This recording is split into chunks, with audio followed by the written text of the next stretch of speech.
training session, Stacy Drake, probably the reason why she's not. Sure. Texas. Testing. Sounds good.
Are we ready?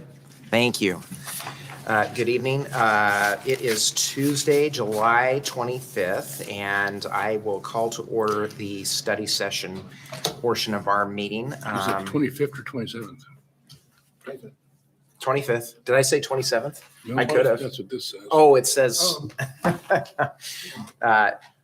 Well, today is the 25th. Our notebooks say the 27th. Anyway, it's I don't know what July day it is. 25th. I'm retired. You're retired, exactly. I will call the meeting to order with the Pledge of Allegiance. Ready? Begin. I pledge allegiance to the flag of the United States of America and to the republic for which it stands, one nation, under God, indivisible, with liberty and justice for all. I mean, it was entirely possible that I would have said the 27th. But anyway, before we move forward into the agenda, Mr. Meyer called me about a half an hour ago and indicated that he would not be joining us for the study session this evening, but would be making it for the regular meeting. I still think we should take a vote to excuse him from the study session, so I'd entertain a motion. So moved. Mr. Mokel moves. I'll call for a vote. All those in favor, please signify by saying aye. Aye. Opposed? The motion carries to excuse Mr. Meyer 4-0 from the study session. If he doesn't make it for the regular, we'll excuse him for that. Changes to the agenda for the study session? No changes, Any communications? no communications. So we have one discussion item, and that is our 3 times a year data summit. And so Dr. Finch. All right, very good. So the new data that we have to share is our iReady, which is diagnostic data that is done 3 times a year, fall, winter, spring. That's in grades K through 8. We'll have our Assistant Superintendent for Learning and Teaching, Stacy Drake, will lead us through the iReady data. The spring gives us opportunity to look at growth from fall to spring, so it's always exciting to take a look at that growth. The state has not finalized the Smarter Balance results, and so we'll get that to the board at a later date. The other data that we have is data to share about the Washington School Improvement Framework. The state has restarted that. There was a time there during COVID where they had kind of put that on a hiatus, but they're back with the School Improvement Framework, and we'll share that data with the board.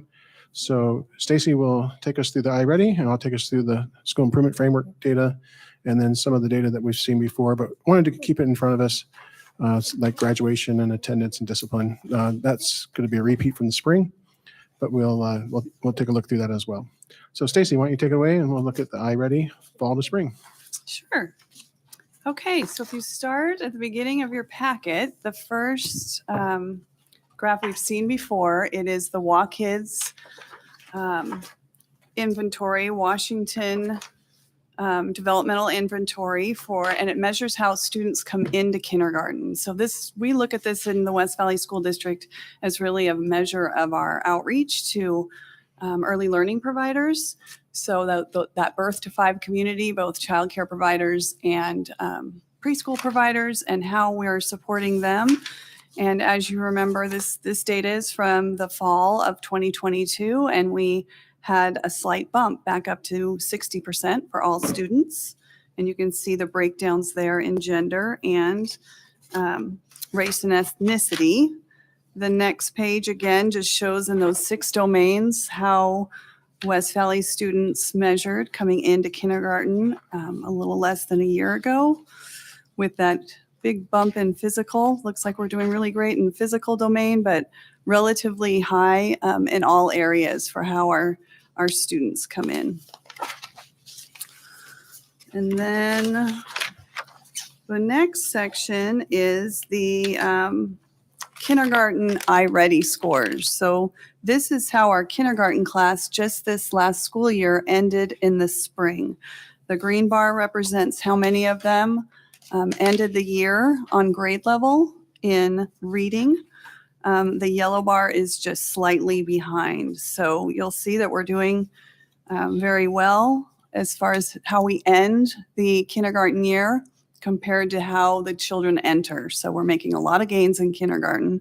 We were really pleased with this graph because it's very balanced. So it really kind of demonstrates the collaboration we have in our elementary schools in the last couple of years, that they've all made great gains. And, that green bar is into the 90s or pretty close to the 90s for all of our 6 elementary schools. So that was good news to see. The next section is the iReady, both the reading and math. And we're going to look at growth first. So the top chart, the green and blue chart, is the percentage of students meeting their year-end annual typical growth goal. If you remember, when students take the diagnostic test in the fall, when they enter the school year, based on how they enter, they are given a goal, a number of points that iReady expects them to achieve during that school year. And that's referred to as the annual typical growth goal. So depending on where you come in as a student, you're given a certain number of points, and that's really represents 1 year's growth normed across the nation.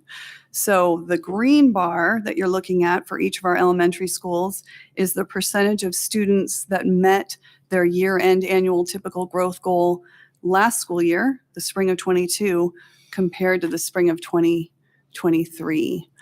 Every one of our elementary schools this year included this goal for reading and math in their school improvement plan. And the teachers and the administration developed strategies to increase that goal. And we had gains in every one of our elementary schools in reading. And then below is where we came out in math in spring of 2022 compared to 2023. So there were goals in the school improvement plan for reading and math to increase the number of students, the percentage of students that meet that annual typical growth goal. So regardless of where the students come in on the diagnostic, we want them to make at least 1 year's growth in 1 year's time. So you can see that some of our schools increased in math, and some, a couple of our schools were just about where they were the previous year.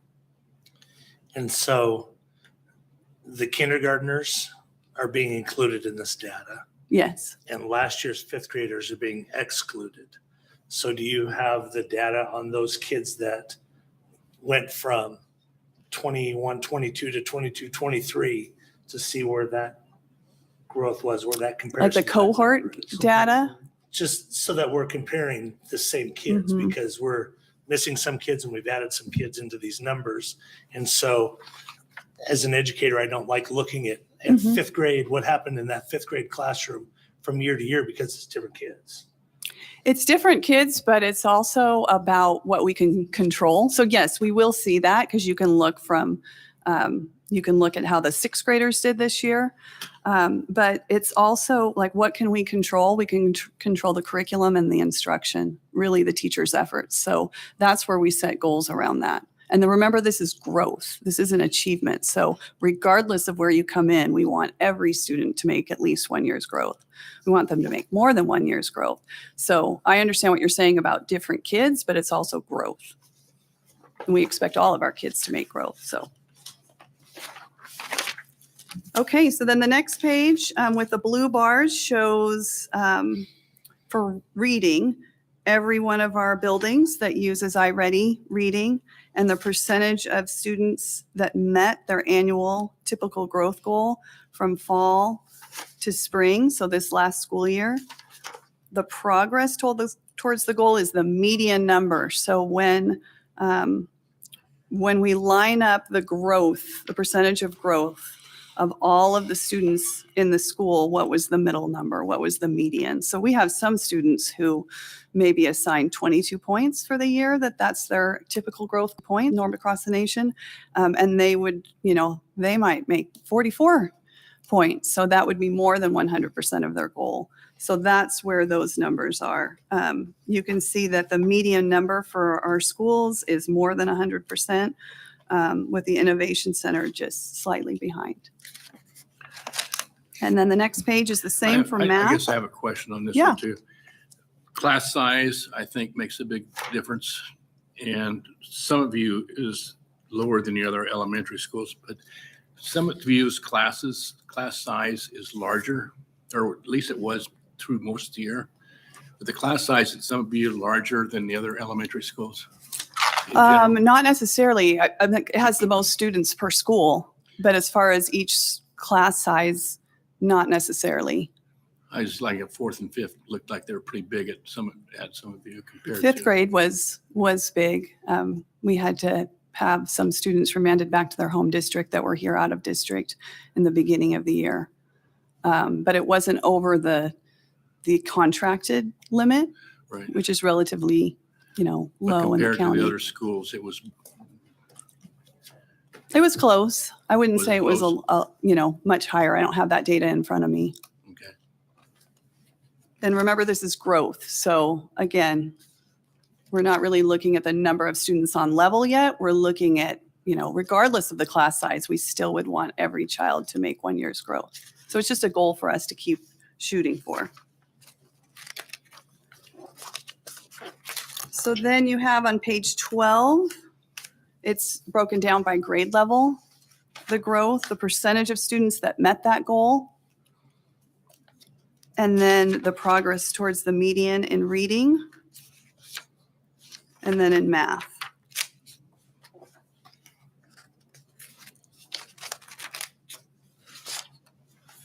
Now on page 14 is when we start looking at who's on level, how many, the percentage of students on level.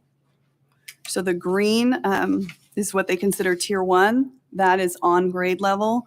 The yellow is 1 year behind, and then the red is 2 or more years behind grade level.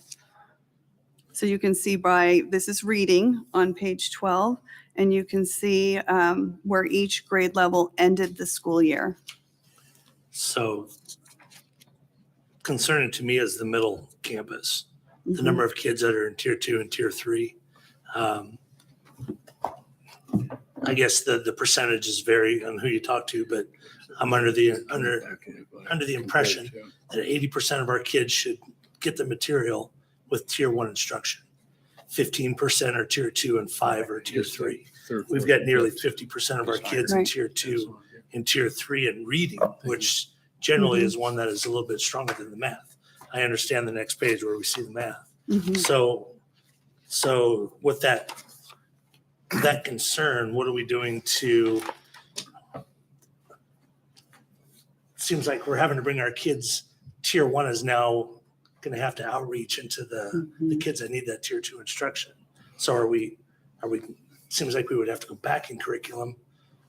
Not necessarily use the word dumb down, but we'd have to Accelerate. Yeah. Right, Yeah. right, exactly. And this is one of the reasons why we have really invested in instructional coaching, because you can't, what they say is you can't intervene your way out of a tier 1 problem. If the tier 1 is not effective and you have a lot of students dipping down into tier 2 needing interventions, and you have more than 15%, then it's your tier 1 that needs support. So that's where the instructional coaching, the work that we've done with Kimber Henning and Jody Scott at the middle level. Last year was our first year. We're really hopeful that next year we can get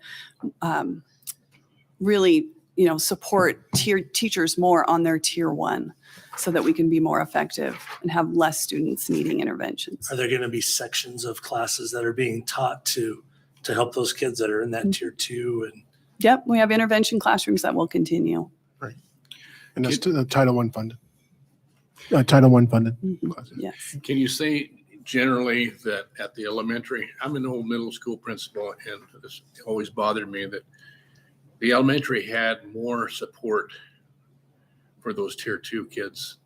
At the middle school, we didn't have a lot. Is it still true that there's more support at the elementary than there is at the middle level? Well, one of the supports that we have is the high poverty LAP, and we are so close to having additional funding for the mid-level campus. If we can just get the free and reduced meal rate up 1% more and basically getting families to turn in those forms, and that will generate some additional funds because the LAP funds that are at the elementary level are very helpful for reading intervention, and we would be able to generate more funds if we had that high poverty LAP funds for the mid-level. Right, because LAP is for K4, K5. The So other I thing we think do in it's, West Valley is that we do target Title I at the mid-level campus because we know that the state-funded learning assistance program, the LAP money, is focused on early literacy. And so we do have the Title I funds, and that funds the reading intervention that we have at the mid-level campus.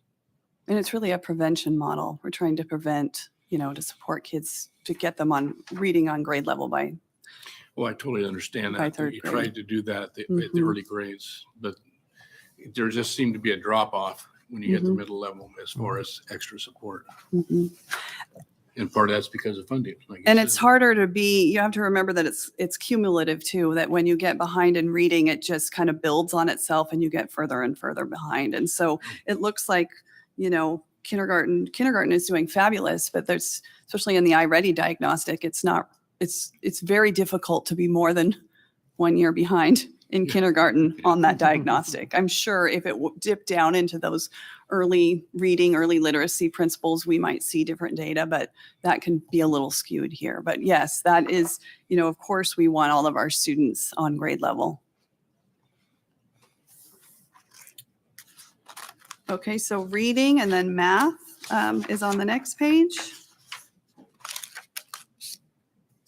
And then the following page is how have our placements changed? This is another way to look at it for reading. I'm on page 16 from fall to spring.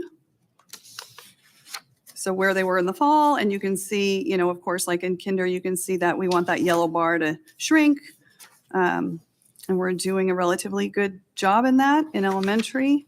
It gets more difficult in the middle level because that just compounds.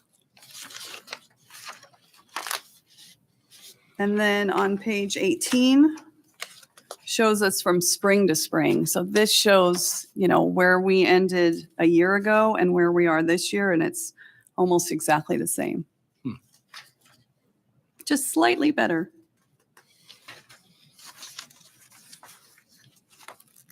And remember, this is placement. This isn't growth. So this is where the student's placed.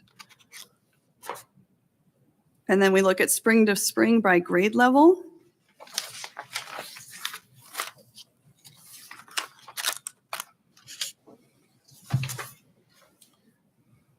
And then on page 21 is where we compare, our district as a whole on the far right side compared to Washington State in this same school year.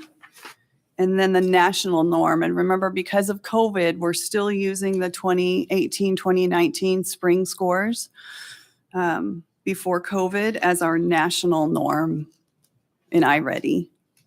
So you can see that West Valley is outperforming Washington State on average and the national norm as well. So we're doing better than the nation did before COVID. So that's encouraging. And that's reading. And then the next page is broken down by grade level, looking at it that same way with the West Valley School District, and then Washington State in the middle of each grade level, and then the national norm 2018, 2019 before COVID for each grade level, and that's still reading.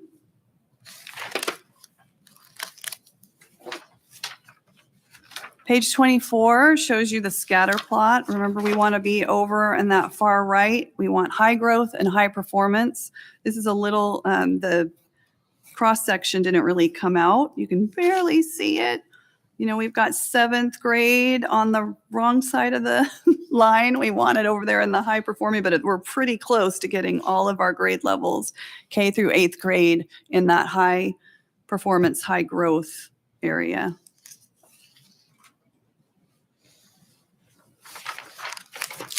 And then the next page, we're on page 25, is mathematics. So we're looking here again from fall to spring on placement, how the students came in and how they left for this school year for each grade level.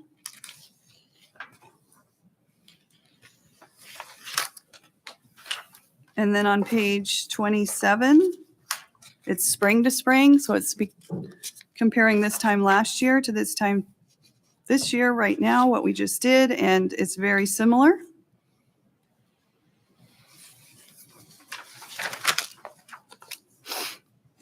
And then here it's broken down by grade level from last year to this year, and there's a little difference in several of the grade levels.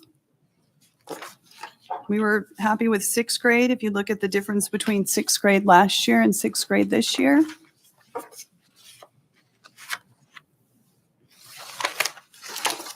On page 30, then we're comparing to Washington State in the middle as the district as a whole in math. And then the national norm 2018, 2019. So we're right about there, the national norm. And then each grade level, comparing the West Valley School District, Washington State, and then the national norm.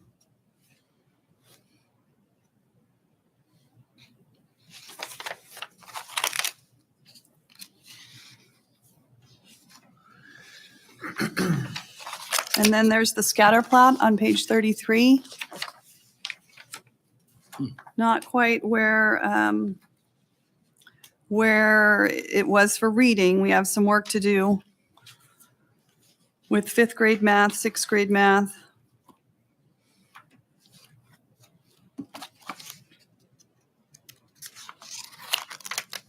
And then on page 34 is where we look at the iReady scores by teacher confidentially with teacher A, teacher B, teacher C.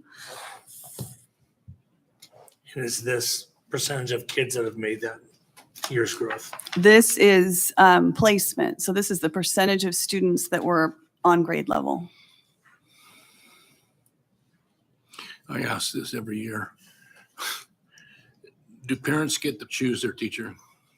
In some schools, there is a request process. In other schools, there is not. Because that would affect this based on how assertive parents are about getting certain teachers. And some parents are not assertive and they don't really care, but some parents who are really into their kids' education will push for a certain teacher. And so that teacher gets a lot of kids that are highly motivated. It could. I've never seen that. I'm not sure that's something that's statistical. Yeah, but if in order for this to be totally accurate, we would not have any parent choices. Everything would be random, and we're not random, correct? We can't be random because we need to balance, I mean, a balance, on different, yeah. But we don't. We still allow parents. Some schools do. You know, a few. I don't think it's overwhelming. I don't think you have a school that has, you know, lets every parent who wanted a certain teacher to have that, because then there would be no way to balance ethnicity and gender and all of the, and levels, all of those things. So we still do our best to balance for achievement level and all of those other demographics, Thank you. even with parent choice. Any questions on those pages? And I asked this again last year, your teachers that in grade level that have out of the park percentages, there's teachers that have 100% of their class making growth. Mhm. Those to me would be your teacher leaders. Mhm. Are you using those teachers in the PLC process to help those teachers that are not achieving those same numbers? As much as we can. We also look at them, the principals and I look at those scores, you know, with the teacher names on them and try to figure out, you know, and analyze the claims and the target, especially when we get the state assessment data, and try to figure out what it was, what did that teacher do differently, and, you know, check in with the coach and try to replicate those strategies. But we've also Absolutely. identified classrooms that are like our newer teachers. We'll have them visit those classrooms, and we've had classrooms from different schools. They'll go and visit classrooms at another school Mhm. that's high performing. So we really do try to have the idea that we don't want to have islands of excellence. We want to have high performance across the whole system. And so looking at just looking at by teacher, Mhm. do you look at the progression of, and obviously we can't control the kids that they have, and that plays a role into this. But I mean, do you look at the last 3, 4, 5? I mean, for a teacher that's been with us a while, I mean, this is a snapshot of a year. Mhm. So the answer is yes. You're nodding your head. Absolutely. Yeah. Yeah. I mean, that would make sense. Yeah.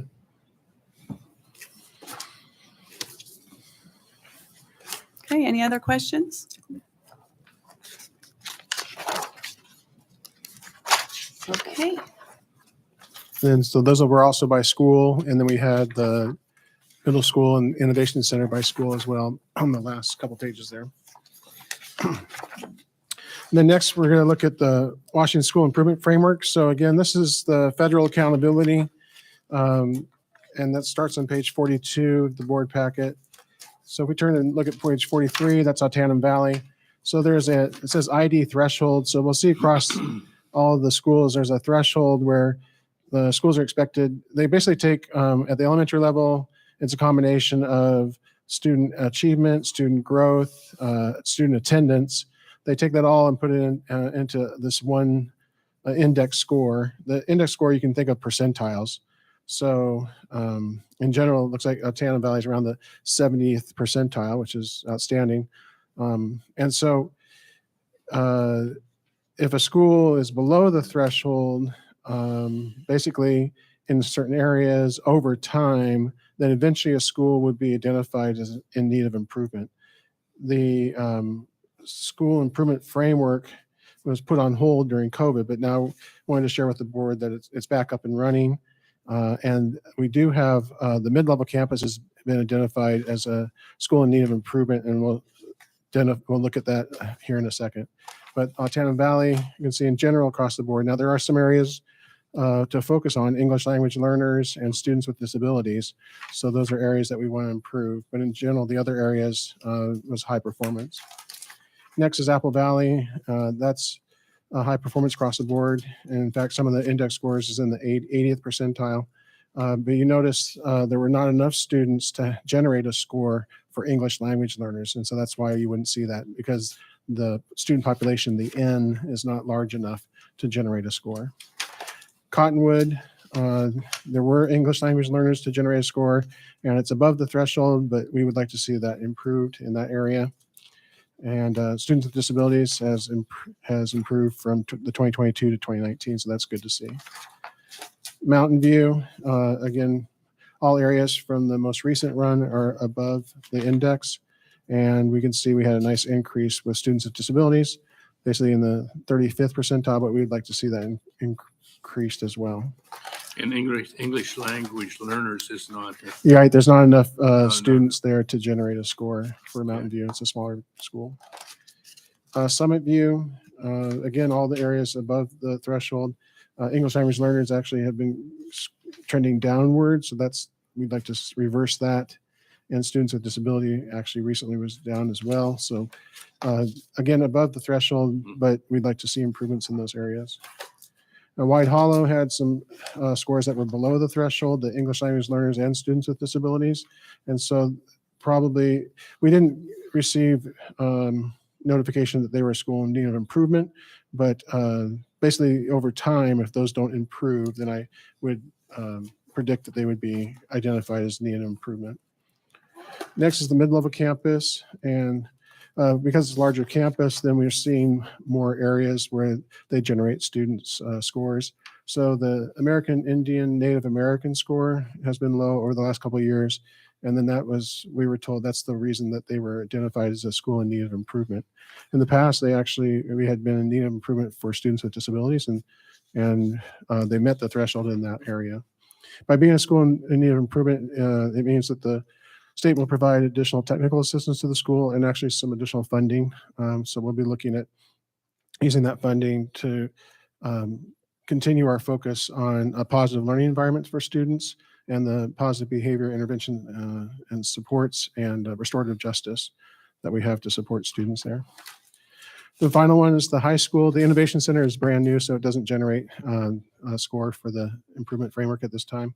High school, actually across the board, above the index threshold. For the secondary schools, it is the student achievement, ninth grade on track for graduation, and then of course graduation rate for the high school as well as attendance. And so for our high school, we're across the board above that threshold. So I just wanted to share with the board that that's some new information for us. We haven't seen the improvement framework for a couple of years.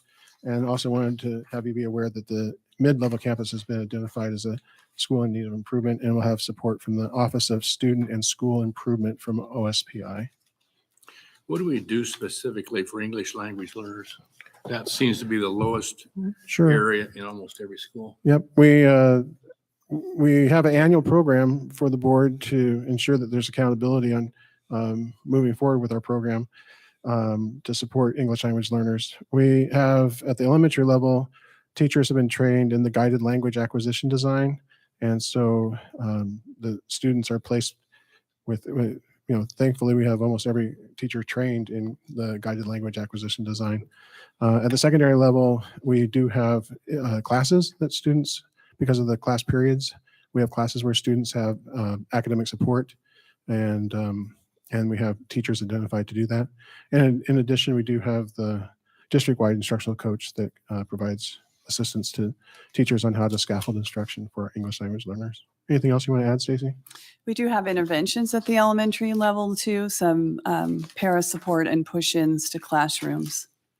At every elementary. Mhm. That's a good question. That's something that we continue to keep on the agenda for the board meetings, because we want to have accountability of improvement of our program for English language learners each year. Next is the graduation rates. So you can see over the last, what is that, 1, 2, 3, 4, 5, 6, last 6 years that we've seen, we have the highest graduation rate for the high school recently at 88%. And we saw a nice jump in our Hispanic graduation rate. So that was a real positive thing. Next is the military service. This is something that Mr. Jager had requested that we obtain this data and share it with the board. So from the recent graduation class of 2023 that just graduated, we had 9 students who had committed to the military service, and we broke that out. Three committed to the Marines, 2 to the Navy, 1 to the Air Force, 1 to the Army National Guard, 1 to the Oregon National Guard, and 1 to Air Force ROTC at Washington State University.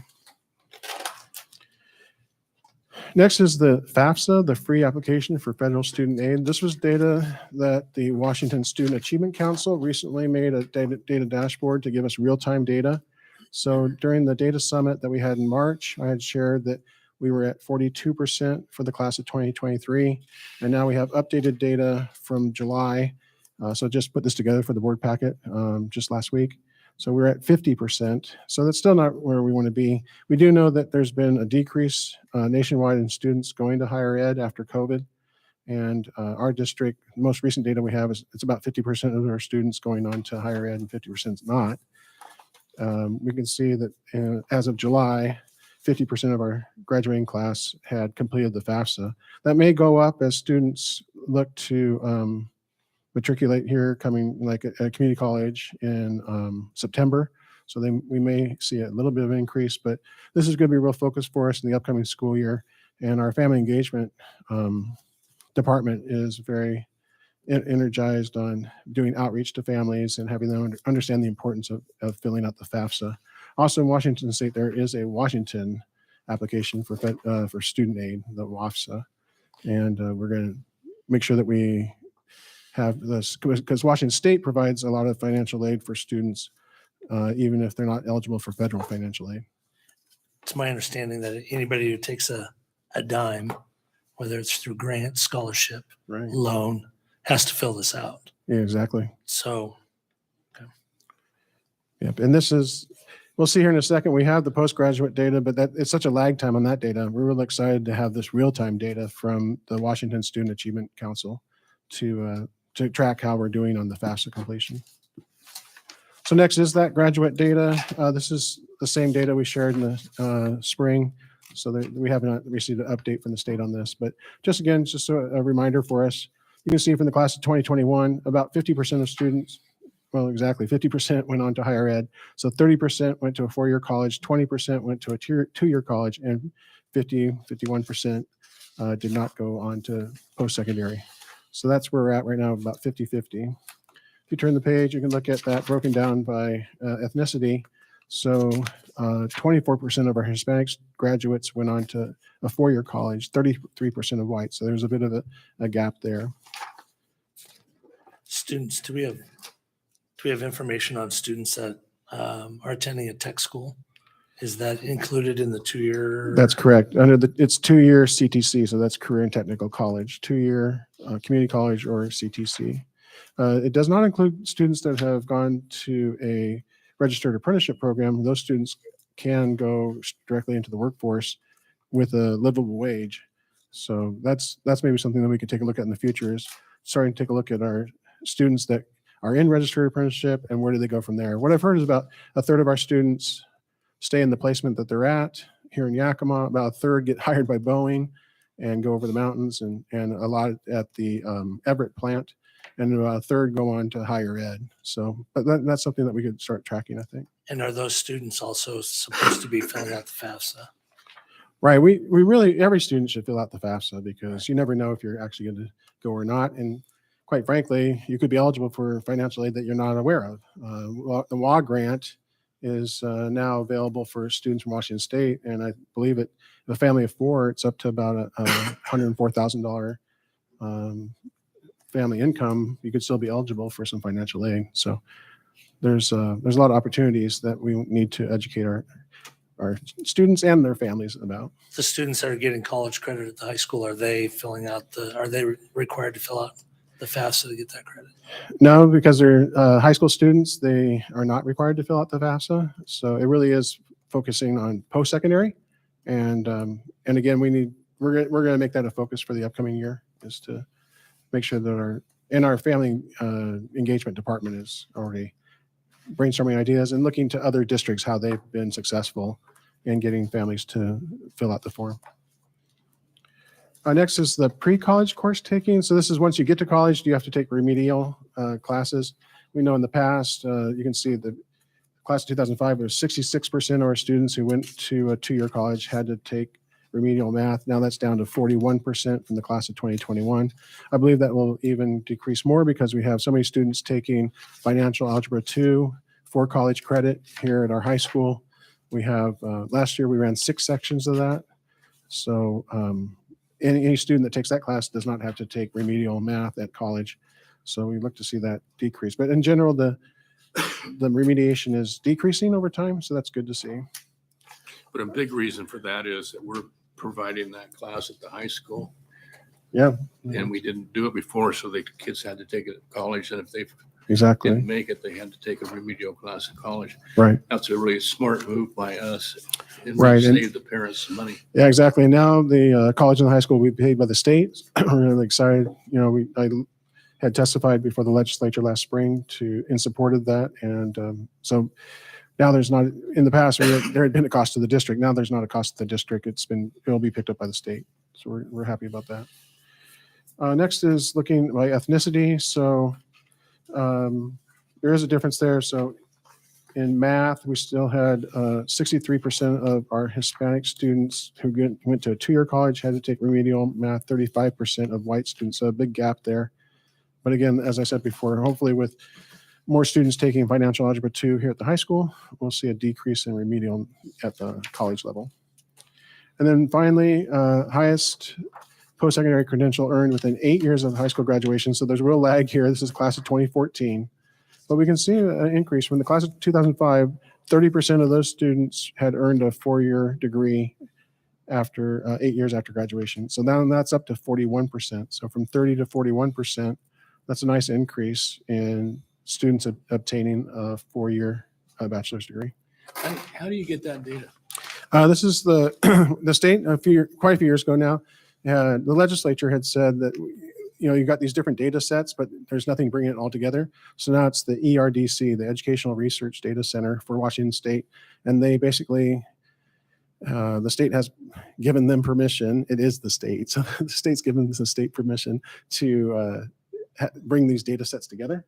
So they can get data from higher ed, data from the K-12 system, bring it all together, and then provide these reports for us. Wow. Yep, and then these are all available online. It's the ERDC website. All right, so that's a good increase in students obtaining a four-year degree. We can look at by ethnicity. So the white students went from 33% to 42% obtaining a four-year degree. Hispanic went from 17% up to 28%. So nice increases, but still a gap between white and Hispanic. So we'd like to see that improve as well. And then we'll take a look at our demographic data for the district. Enrollment was 5,500 students last October. That's with all programs. Our ethnicity was 53% white and 39% Hispanic, with the other percentages other. So we've been trending more Hispanic over time in West Valley. Attendance data, you can see the impact of COVID. Prior to COVID, we were at 83 and 85% of students attending school on a regular basis. That's without chronic absences. Chronic absences, I believe, is 10% of absences. Now we're down to 65%. And I do believe we have heard that there's, even this last school year, real problems with attendance. Students thinking, well, they didn't go during COVID and they can miss more days. And no big deal. So just the attendance is a real concern, and putting a lot of efforts into having our families understand the importance of attendance and getting kids to school. Student discipline data has been trending downward on suspensions. We know part of this is the state's focus on having alternative to suspension. So we continue to see that going down each year. Most recent data is down to 3.7% of students having some sort of suspension or expulsion. What are all our alternatives to suspension? Well, everyone thinks of in-school suspension as being an alternative, but that actually counts as a suspension as well. So yeah, but the alternative really is counseling. We've increased the counseling services in West Valley. We have the partnership with Catholic Charities, so we have mental health counselors at the mid-level campus and the high school. And so basically that's type of restorative justice where students are still held accountable for their actions, but hopefully they have learned, they make amends, and they are able to re-enter the classroom and stay on task and not get into trouble in the future. So it's that type of restorative justice is the alternative to suspension. And then finally, we have final page is the teacher demographics compared to student demographics. So in the district, it's about 49% female, 51% male students. Like we said before, 39% Hispanic, 53% white. Our teaching staff is 72% female, 27% male, and our teaching staff is about 93% white, and then 3.2% Hispanic, and the rest is other. And so we've talked about growing our own. We have shared previously that we had a partnership with Yakima Valley College for their teacher prep program. They've put that on hiatus for a year. And so we did reach out to Columbia Basin College, and we had just a handful of parapros that were interested in that program, but we'll continue to partner with Columbia Basin to grow our own. We really would like to continue to see our students that are bilingual consider education as a career, and that they could do their student teaching right here in our classrooms. So that's a real focus of ours, is to grow your own and encourage students who are bilingual from West Valley to do their student teaching and get hired by West Valley. And that concludes the data summit. Two questions back on the, or at least for me, back on the attendance problem. Is that a certain level, or is that just across the district? Yeah, unfortunately, it really is across the district. So it's really not necessarily one grade level or one building. And a lot of it we feel is kind of from the attitude of, well, kids missed a lot of school during COVID, and they could catch up, or they could do their assignments. I guess they think they can do their assignments by not coming to school, but that's not what happens. The kids get behind. And so, we just continue to emphasize with families the importance of attendance. Actually, I just thought of another question. My Sure. second question is then at the high school level where it counts, Mhm. where the credits count, that is. I mean, Right. it all counts at Sure, every grade sure. level. But so if you're chronically absent, can they still obtain high school credit for classes where they're chronically absent?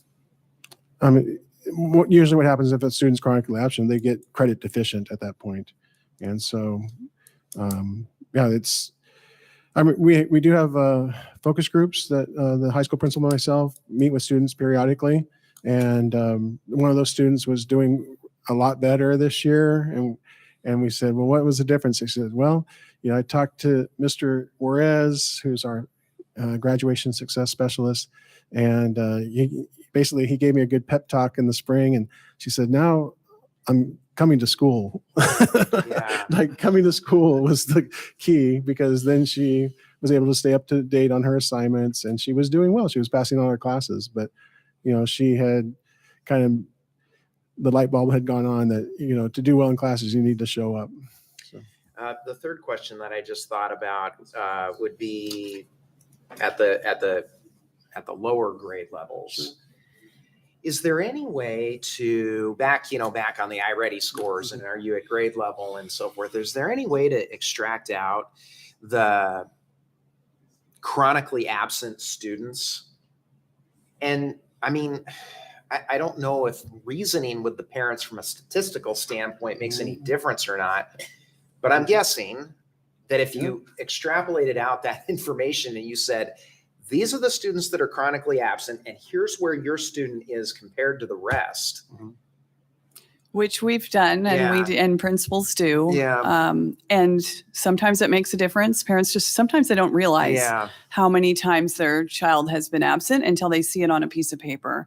Other times parents care about their children, but there's other factors, stresses, poverty that it's not something they plan for. It just builds. And even they can sit in the principal's office and say, you're right, I'll work on it. I know I've got to get my child to school. And then it just continues. It's really a struggle, and it's across the nation right now. It's really a problem. And like Dr. Finch said, it's really worse since COVID, when, between parents who are in poverty, who may have lost their jobs and are working odd shifts, or, multiple families doubled, tripled up because of the economy. There's all kinds of issues. And then kids that just stayed home and parents realized they could.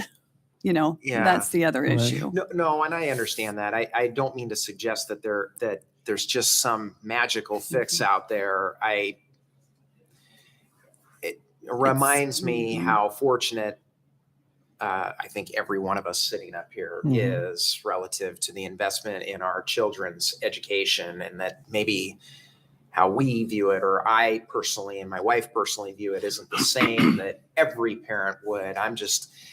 I'm more appealing to the sense of someone's reasonableness, that if you showed them the data, and I appreciate what you just said. It's just hard. But everything else that you said about extenuating stresses and circumstances and all of those other things, those certainly have merit. This makes my heart hurt. It's really a problem for the teaching staff. We already have such a varied level because of COVID, and we're trying to fill in those gaps. But then to have children who miss lessons, who miss units, who miss weeks, and then come back and they're that much further behind, it's hard. So yes, it's something we talk about every year. Teachers don't. They, call the office, they call the principal and say, is there anything we can do? Can somebody get out and talk to this family? And we're doing what we can. Well, you're right. I remember talking to a teacher. She said, it's been a whole month and I haven't had the same number of kids in my class. I haven't had the same kids, because every day someone is missing. Right. So it's just a real challenge. I do think having those relationships is the foundation, and being able to have the conversation that it's so important to have your kid here and have a partnership with the family. Sometimes it works and sometimes it doesn't, but that doesn't mean we don't try. We continue to try. Yeah. We've got families on the other end of the spectrum, besides poverty, though, that are taking their kids out for 2 weeks to go to Hawaii, and those types of kids. So it's not just Yeah, that's a good It's point. not, it's not just the kids that have the families that struggle to get their kids here because of those circumstances. So I think it's important that the parents do know that they need to have their kids in the classroom. How does a teacher spend that 10 hours or that 70 hours if a kid misses 10 days to fill those holes, Right. to catch them back up? And I don't think parents understand that. And then where you say that, a teacher for a month doesn't have the same classroom, they don't have time to go back and redo all those lessons. So Yeah, it's an excellent point. Okay.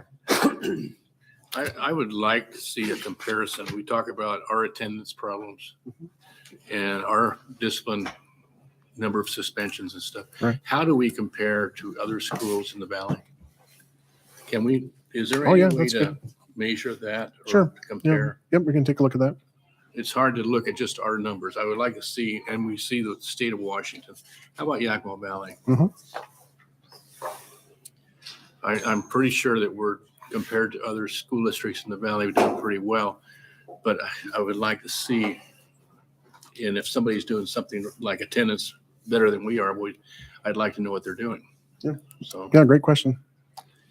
I didn't get to ask this about the Innovation Center. The numbers of kids that are in the green is just quite low. I understand that it's a different learning model there, but that's concerning as well, especially in the math. When we hear that they are getting their math, but this is showing us that they're not getting that math. So what's the plan going forward with the IC and helping support the improvement on these? Right. Well, we graduated about 5 seniors and we have 35 seventh graders coming in. So the campus is growing. So there was a need for another teacher. And so the teacher that was identified by Russ and Jed was that we need a math science person on campus that can focus on exactly what you were just saying. And so that person's been hired. And so we look forward to really beefing up the math and science at the Innovation Center in the And is upcoming that year. going to be more traditional math and science, or is that? Well, that was one of the things that Russ was saying. We want to make sure that we're able to provide calculus on this campus, and any student that wants to go to a 4-year college and be able to show they've had calculus, we want to be able to do that from the Innovation Center. So, so yes, we're going to be able to have a sequence of classes that students can show that they've done calculus on the campus. And then there was a couple items last year that were in our packet, but I didn't see. Dual credit info, I believe, was in our packet last year. We don't see any dual credit. Yeah, I remember looking. It wasn't updated at this time. So yeah, we'll definitely have dual credit in the future. And then also our highly capable kids. Last year we had comparison with those kids that were in the PAL program to those kids that had qualified for as highly capable that stayed in their home schools. So when we have the looked at that. SVAC data, that will be included. Very good. Any other questions? All right. Well, I appreciate the board taking the time in the study session, fall, winter, spring the spring here is spring data in the summer, but the 3 times a year to review data. I don't know of a lot of school districts that do this type of deep dive into data on a regular basis like this. And I think this helps us to get better. And I really appreciate the questions from the board because this question, for example, of attendance and discipline, are there other districts that are doing something that are getting better results? That's something we can learn from. So we'll go ahead and investigate that, and we'll bring that back to the board at another time. So thank you. Okay. Items arising in the study session. All right. It is, that clock is a little slow. It's going to be messing with my mind tonight. It's 6:55. We'll adjourn the study session until the top of the hour, at which time we'll take up the regular board meeting at 7 o'clock.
Yeah, it's 7 o'clock. Okay.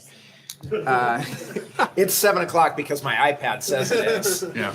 It's 7 o'clock on Tuesday, July 25th. I'll call to order the regular portion of the school board meeting, and we'll do so by reciting the Pledge of Allegiance. Ready? Begin. I pledge allegiance to the flag of the United States of America and to the republic for which it stands, one nation, under God, indivisible, with liberty and justice for all.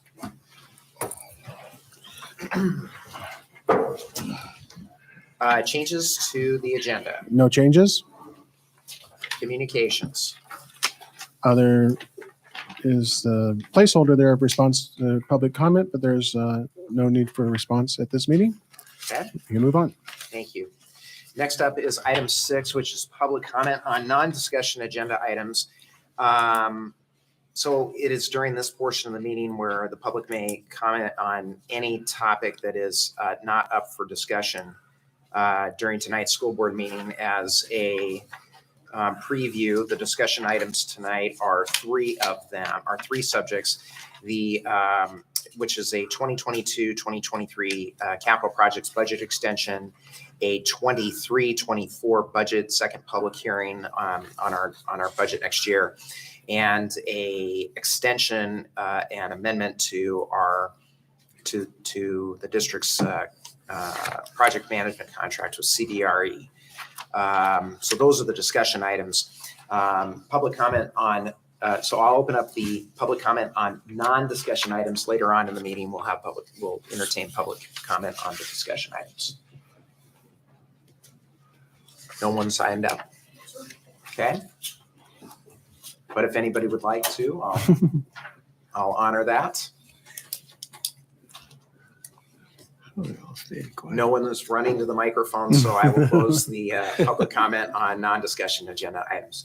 Next up, we have item 7, which is approval of consent agenda. In the board packet, there are approval of minutes, vouchers and payroll, financial reports, approval of employment contracts, approval of resignations, retirements, separations.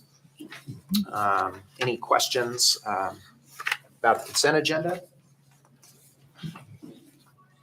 Otherwise, I'd entertain a motion to approve the consent agenda as presented. I'll move that we approve the consent agenda. Thank you, Mr. Meyer. I'll call for a vote. All those in favor, please signify by saying aye. Aye. Opposed, same sign. Motion carries for approval of the consent agenda 5-0. Item 8 are the 3 discussion items that I just mentioned. And the first one is for the current year capital projects budget and budget extension for that. Mr. Conley is here, and I'm sure would like to tell us about that.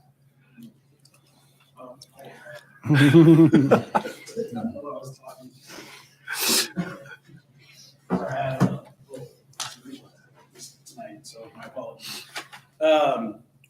Just what's in the memo as far as that. We talked about it last board meeting, so nothing really to add more than what's already stated there. So if you have additional questions, I can answer those. And that'll be going for the second item as well in the second public hearing. And just again, the budget extension will allow us to begin projects here in the summer and That is correct. expend the capital project fund here before August 31st. And I believe one of the projects is the Mountain View well. Is that correct? That is correct. We're trying to hopefully procure a driller for the summer.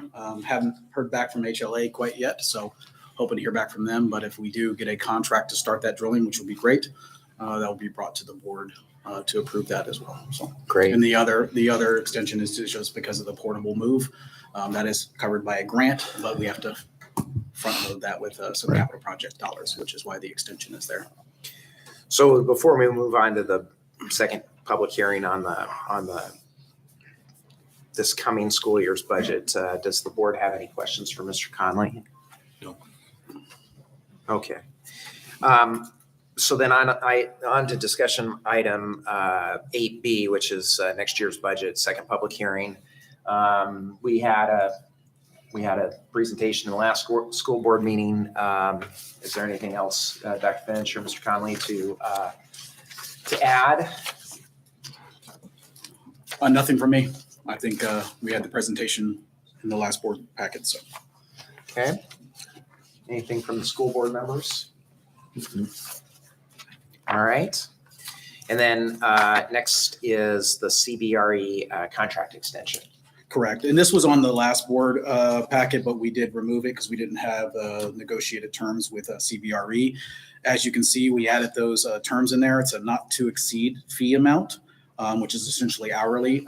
They kind of took our overall projects and kind of estimated what those hours would be for each one of their individuals who would be part of this project. It's not to exceed amount, so it doesn't necessarily mean we're going to spend that amount of money after CBRE and myself go through the process and figure out exactly what is needed.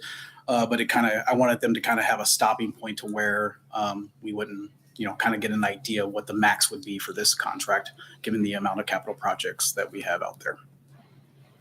And in the memo, unless you guys got questions toward that, I'm not going to read that. It's pretty large. I think it's in the board packet as far as breaking down the RFQ language and the CBRE contract language and where it ties to allow for an additional amendment. So unless you guys got specific questions towards that, I think I'll leave it there. I actually have a couple questions. Yes, sir. Number one, so the amendment and for the extension of services, is there, and if there was, it wasn't clear to me. Is there a term to this contract? For this one, as far as in the amendment, no, Yes. it's projected to be out 18 months. It's just to a not exceed amount. Say that again? It's projected out 18 months. They think they can complete majority of those projects in 18 months. That's what we need far as project management goes. Okay. But there's not an actual term listed in the amendment, just in case we have to go beyond that. Okay, so makes sense? okay, that makes sense to me. So the idea is that they're estimating, but contractually there's no term, There is no term. but it was based upon 18 months. That is correct. Okay. And the projects that they are going to assist the district in managing are not specifically determined at this point? No, I actually want to meet with them to go over what actually we'll need services with them for. So essentially, we're going to go out, we're going to look at all the capital projects, kind of figure out what we need engineering, architectural services for. We'll go out for an RFP for those, and then we'll determine, like, property acquisition obviously would not be part of that. Some of the other elements, it just depends on what we actually need, and that's kind of where it starts with. So. Okay.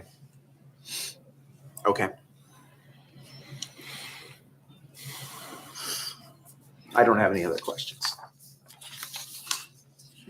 So if we agree to this contract, Yes. when do you get started with? Actually, I didn't want to start beforehand, but hopefully I've had some contact with Rob Gross, but we would like to hopefully set up a meeting next week to start a timeline. We've already been kind of working. I've been working on some timelines as far as dates goes, as what projects we want to start first. And then working on some preliminary RFQ language as far as the services that we would be seeking, such as engineer and for the chillers and boilers and those types of things. So we're hoping sooner rather than later. For the football track, soccer field, Mhm. is there a way to schedule that so that we lose the use of that facility for the least amount of time? Of course, we'll look at all those types of things. I think that's what project management is going to help us assist us with to ensure that we have the least disruption to services and to our school grounds. Yep. Okay. I don't really have another question for Mr. Conley. If there are any other questions, there's something that I'd like to say about this. But I didn't want to interrupt the questions. I just want to, again, say for me personally, that even though I voted no on the resolution to approve the use of the bond and state match proceeds as was previously decided by the board. I want to reiterate what I said prior to the vote, which is that as these types of decisions come up, and this is the first of a lot of them, that it is my position that I will support the majority of the board, that it is my mission, personal mission, relative to, as I consider these various things that come before the board, that these projects are, that the board has authorized to go forward on, are done in a quality manner, and that we're financially responsible through that process.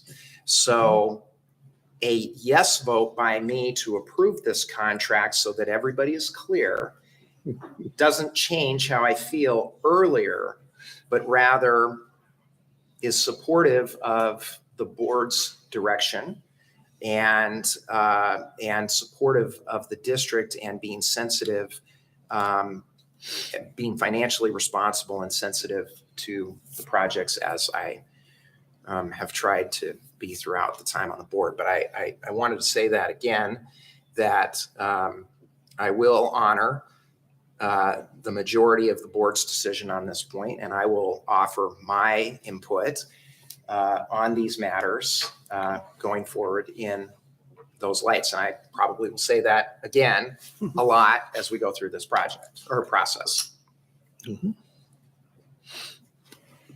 I feel like I should probably say something now too. Ditto.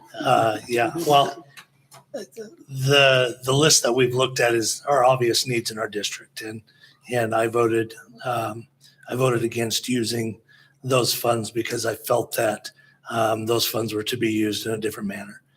Since we do have those funds available to us, I will be in full support of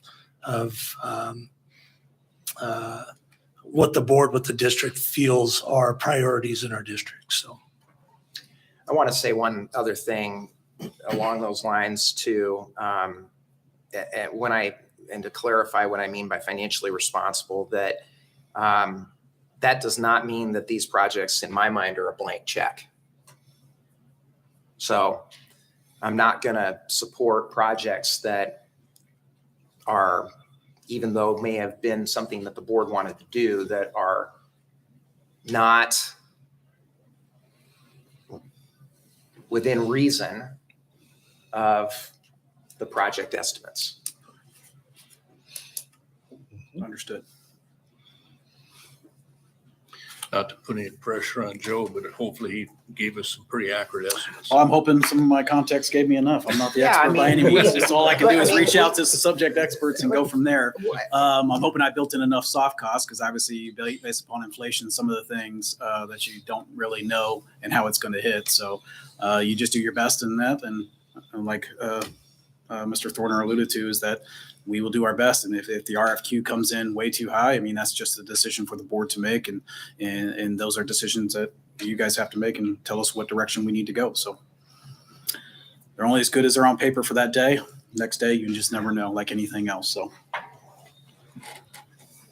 Okay. Perfect. Thank you. Thank you. All right. Item 9, public comment on discussion items. The 3 that we just had. I'll open up the public comment period at this time to discuss any of those matters before we take action on them.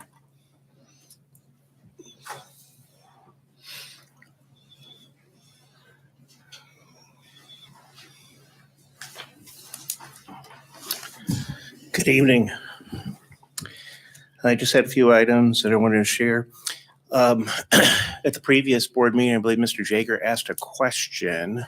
If the composition of the school board were to change, could that I'm going to stop you just for a second. That is not on the discussion tonight item. That's not a discussion item.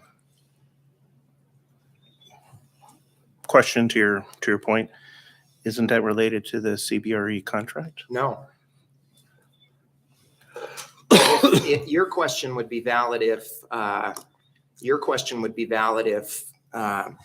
up for discussion was the actual resolution again. I disagree. However, I understand your statement. I'm going to change to the budget, if that's okay. 3 items I wanted to bring up about the budget, since money is tight and as presented to the board by Ms. Wood and Mr. Connolly, I would like the board to be cautious about travel requests. And Dr. Finch has done a good job of explaining to me some nuances that I was not aware of. And I understand now that according to some of the collective bargaining agreements, that some of it is required. So I'm wondering if not, the form is changed when future travel requests come up, if perhaps there could be a disclaimer or a note so someone can see that aspect rather than me asking a question all the time of staff and wasting their time. If this is already covered by, say, a grant or a collective bargaining agreement, I think that would be helpful.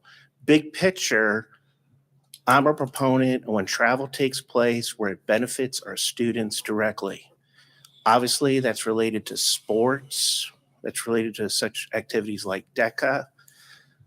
When administration or staff goes and it's outside of the collective bargaining agreements or it's not covered by a specific grant, if it can't be directly tied to the benefit of the students, it raises a question mark in my mind in terms of being a taxpayer.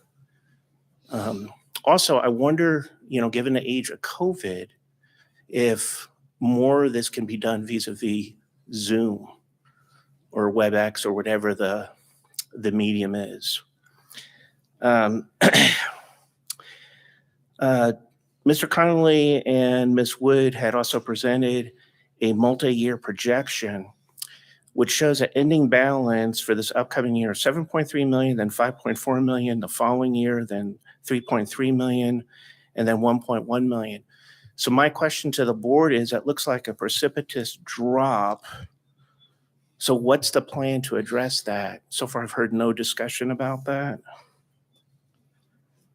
And so those are my comments. And I guess I will pass along my comment about what Mr. Jaeger brought up in separate communication. Thank you.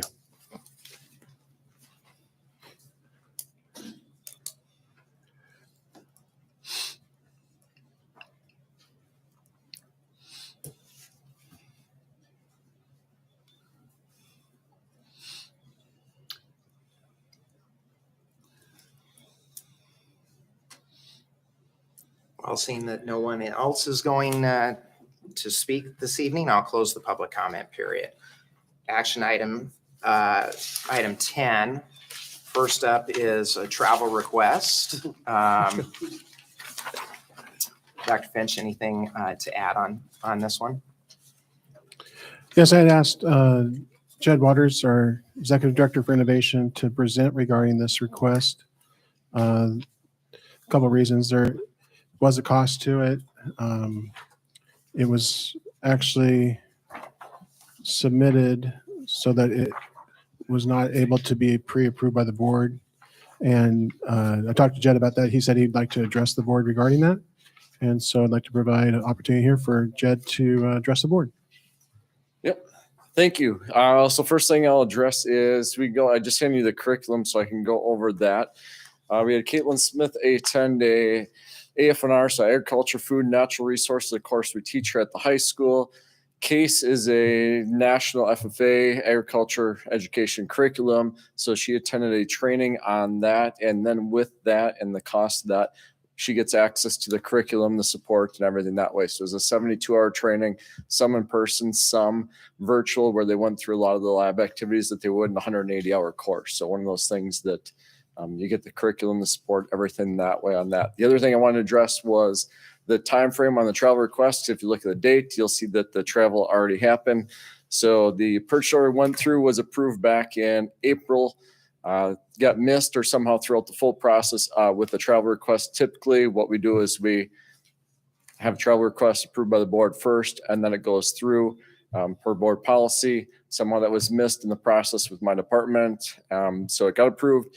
We caught that end of June as everybody's leaving towards 4th of July break, everything else.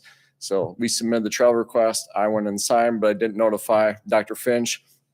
from the board of that late notice. And then so the instructor went on the travel, and then we kind of had a discussion on that. So that sits on me of not looking at that and not making sure that with all the time frame that we had, that we notified everybody else in the process. So going forward, we're going to work on some things that way. So we make sure that we're following board policy. And then, so there are curriculum materials that And are there part are of this? curriculum. Yep. So, and on that too is what it is it's looking at, although we've had the course, the curriculum is new. So this year we're going to pilot that, and then it'll be up for approval with the rest of our curriculum adoption in the spring. So we'll look at that. And as we talked, I understood that they're actually very concerned about quality control on this curriculum, so that you have to attend the training in order to get your hands on the curriculum. Yep, you have to attend the training. So they have a bunch of courses. Our instructor 2 years ago went to the horticulture case training. So they're very restrictive on wanting their curriculum out and who gets to see it. So they want to make sure that if you are teaching their curriculum, you've gone through the process and it isn't just passed around. So that's why attending in person was necessary. The instructor came back, lots of great things. The instructor was going to speak tonight, was at the West Valley Fair last week presenting, and so needed a little bit of vacation. So the instructor's out of town tonight to present, but I'm glad to answer any questions that we kind of put in the curriculum outcome, everything there. So you can see actually this course at the high school, they do get lab science credit for it as well. So it's one of those they can get credit in occupational education and science. So again, we do apologize for not bringing this for pre-approval as our regular practice. I wanted Jed to share with you, and then just also note that the travel and curriculum will be paid for by career and technical education. So those are categorical funds that can only be used for a CTE course. And so we'll have the training is funded by CTE. Yep. That works. Thank you. Well, as I like to say, no one's held to a standard of perfection in life. So these things occasionally happen, but we appreciate No you coming problem. by. Well, thank you. Yeah, thanks for presenting, Jed. Thank you. We do need to take action, so I'll entertain a motion to approve the travel request. So moved.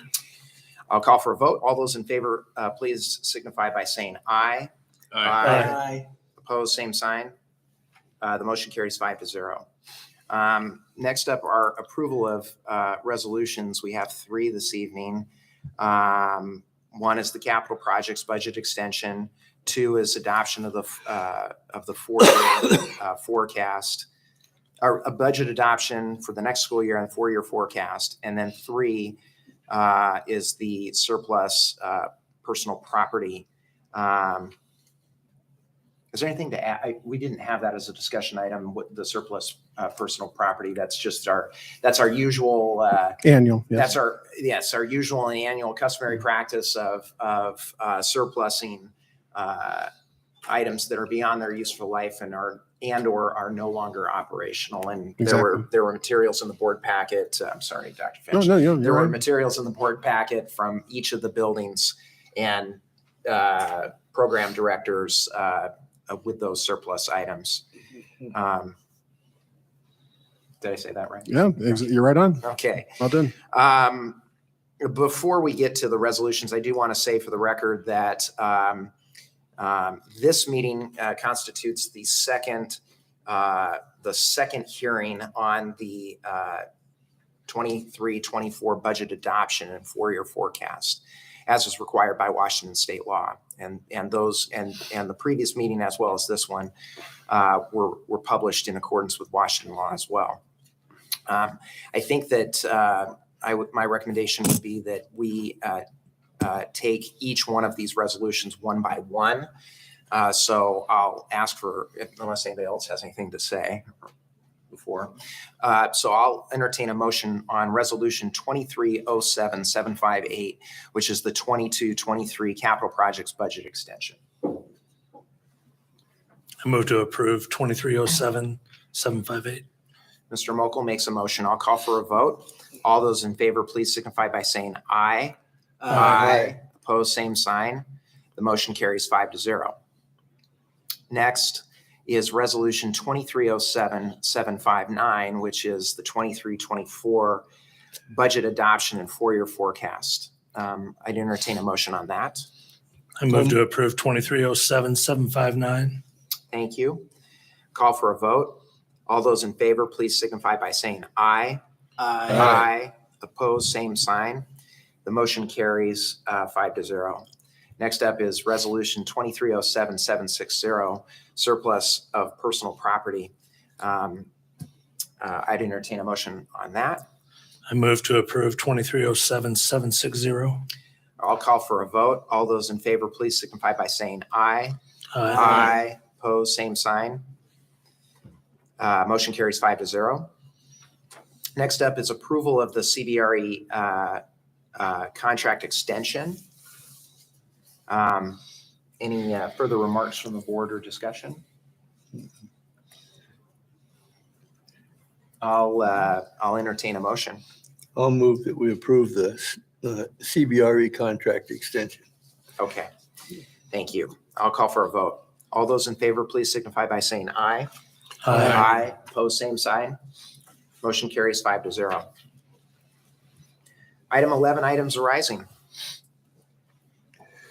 Yeah, I was approached by a employee out, actually the sporting event over the last week, about the lack of cameras, if you will, at Cottonwood. And that they had an incident of an individual on the playground during school with a dog, although it was on a leash. And, you know, unless they're a lot different than my kids were at that age, that dog would have been like a magnet had they have been in recess or that kind of thing. And they had nobody to call or contact. In the same way with people coming down the hall or whatever, if they've not been called in advance, they have no way of knowing who's traveling those hallways. So was asked if we would, you know, take a look at that and see about getting a couple cameras added so that they had coverage of the playground and the hallways. Yeah, we'll take a look at that. Thank you.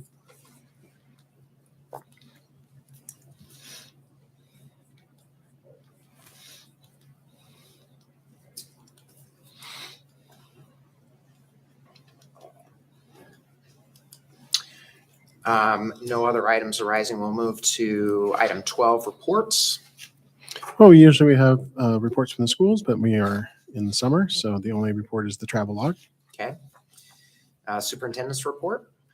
Superintendent's report just shared information about updates of staffing and administration, and we also posted that information to the district website as well.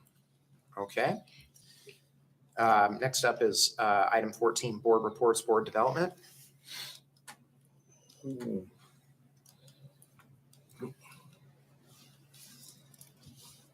Hearing none. Next item is item 15, which is an executive session for the performance of a public employee. I would estimate that this will take 15 minutes and we will come out of executive session not taking any action, and we'll adjourn the meeting at that time. So it is just about 7:30, I guess 16 minutes for the record. We'll call it 16 minutes coming out of executive session at 7:45, taking no action.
Oh, sorry. All right, it is 7:57 and we will adjourn the school board meeting. 7:47. We need to sign some stuff.